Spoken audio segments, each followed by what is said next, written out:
It's also going to end, I believe, Trump's presidency and effectively end it. He should be impeached and removed for this one. But this coalition kind of feels like it's being blown up. There is trouble in Trump Magistan. Right-wingers are turning against Trump en masse over his position on war with Iran. And nowhere is the 180 clearer than in this clip where Tucker Carlson goes from saying he loves Trump to saying he is the end of America. I actually really love Trump. I think he's a deeply humane, kind person.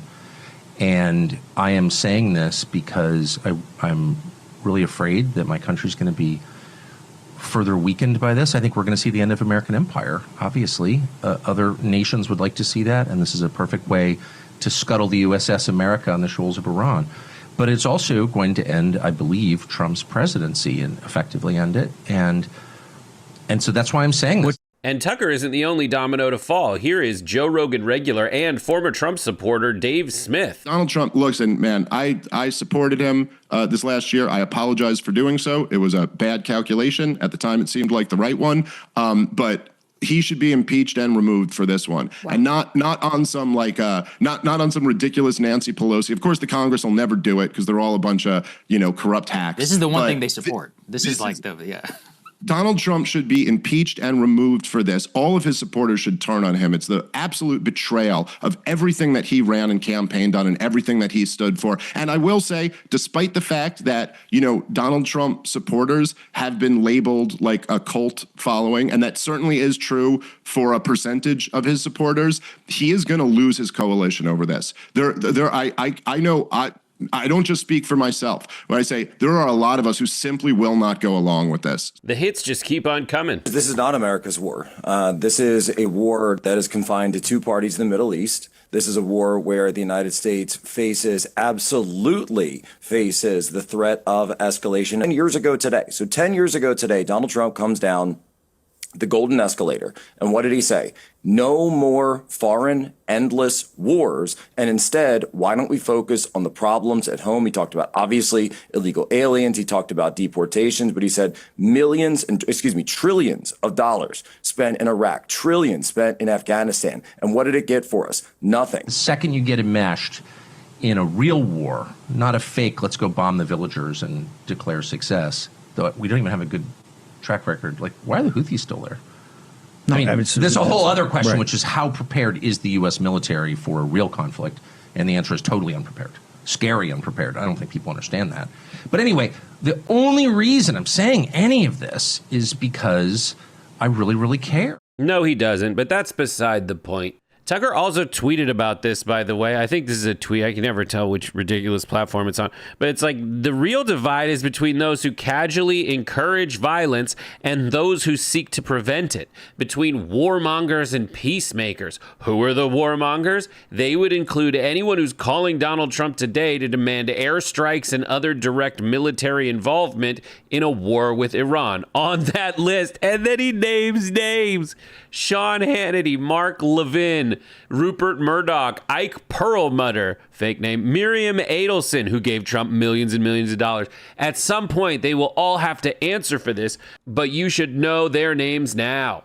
And guess who else is standing back and standing by? It's Marjorie Taylor Greene, who is saying everyone's finding out who are real America first and who are fake, and just said it because it was popular. Unfortunately, this list of fakes are becoming quite long and expose themselves quickly. Anyone slobbering for the U.S. to become involved in Israel and Iran war is not America first / MAGA. Wishing for murder of innocent people is disgusting. We're sick and tired of foreign wars, all of them. And then she says America first 3 times, and I don't know. But the seams are coming undone. And there are 2 undeniable truths right now. 1, this is undeniably very fun to watch. I know the world's about to come to an end, but I can't deny it. I find some kind of pleasure. Tucker Carlson hates Sean Hannity publicly. Marjorie Taylor Greene is not saying she hates Trump, but she is saying that people who are leading us into war are not America first and not true MAGA. And Trump is leading us into war. Or, this is even more fun, the guy that Marjorie Taylor Greene thought was so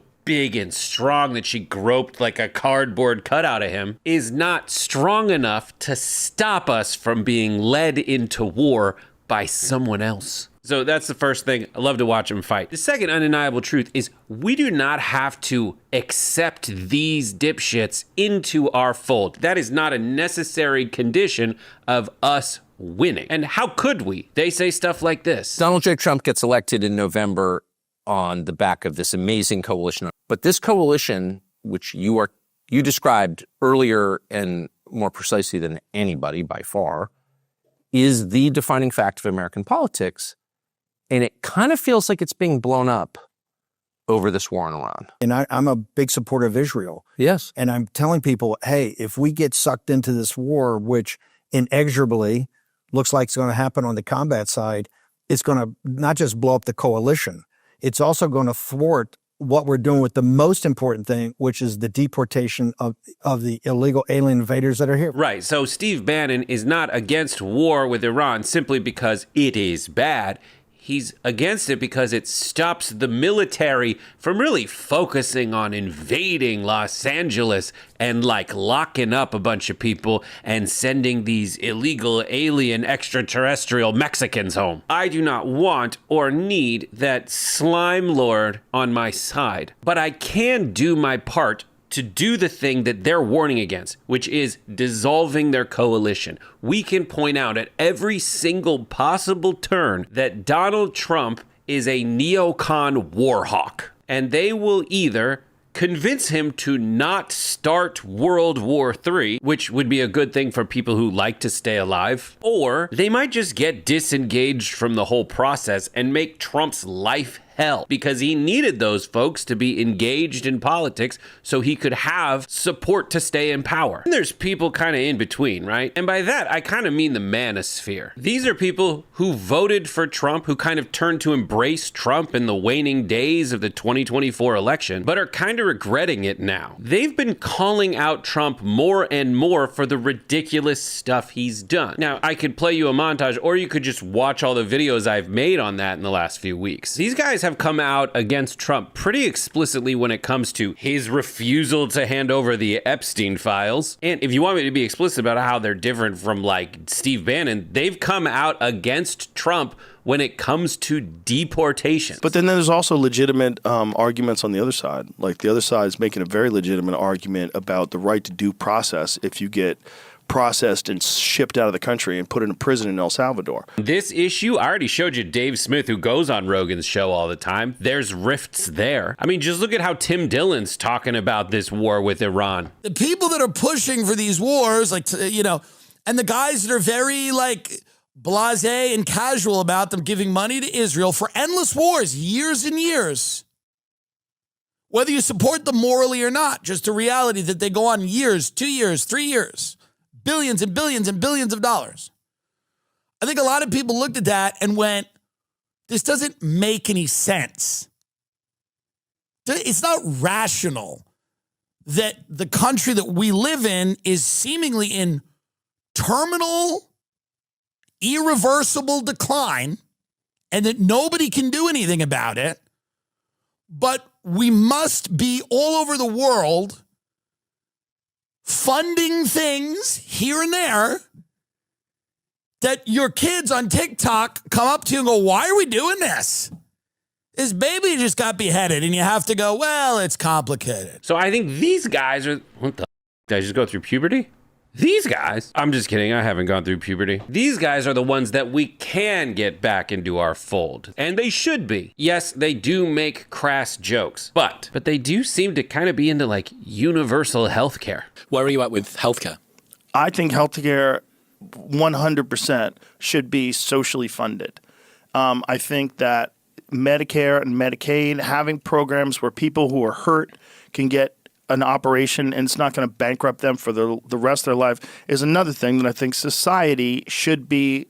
It should be a part of our agreement to take care of each other as a community, that we chip in money for what people would think of as socialist positions. I mean, I feel like they put the roadmap out for us. I don't really need to read between the lines there. These guys hate that they can't say the word retarded. They think that Trump's kind of cooler than the stuck-up left. But on the other hand, they want peace, socialist medicine, government programs that help people. They want due process and all the other stuff that people on the left generally support. Our job, to paraphrase Gilbert Gottfried in one of the Beverly Hills Cop movies when he's trying to bribe Axel Foley, they've got this one thing in the one hand that's really bad.